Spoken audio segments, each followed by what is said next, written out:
très surpris de voir sa réaction par communiqué, parce que quand nous avons reçu le communiqué, nous n'avions reçu aucune notification d'avocat.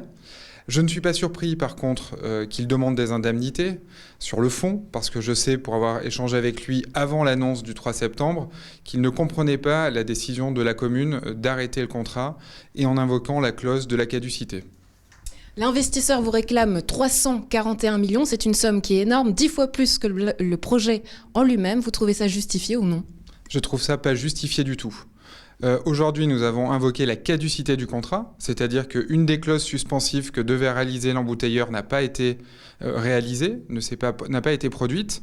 Donc on est parti du principe que le contrat était caduc et qu'aujourd'hui, nous n'avions pas d'indemnité à verser à la société. Nos avocats nous ont en plus confirmé cette position. Aujourd'hui, quelle est la position du conseil municipal du 12 septembre, position que vous réaffirmez d'ailleurs?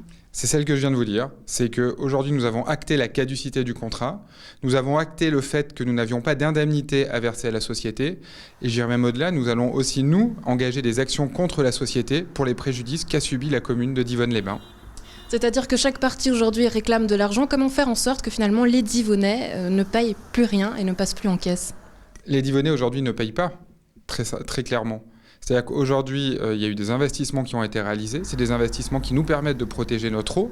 Nous allons d'ailleurs continuer à la protéger en mettant en place un périmètre d'intérêt général. Ça, c'est le premier point. L'eau est une vraie richesse pour la ville. Et ensuite, cette rupture de contrat, nous défendons la thèse qu'elle ne coûtera rien aux Divonnais. La caducité du contrat fait en sorte que ça ne coûtera rien aux Divonnais, et c'est ce que nous allons défendre. Il est évident que les Divonnais ne payeront rien dans cette affaire. Vincent Scatolin, maire de Divonne-les-Bains, merci d'avoir été avec nous. Merci.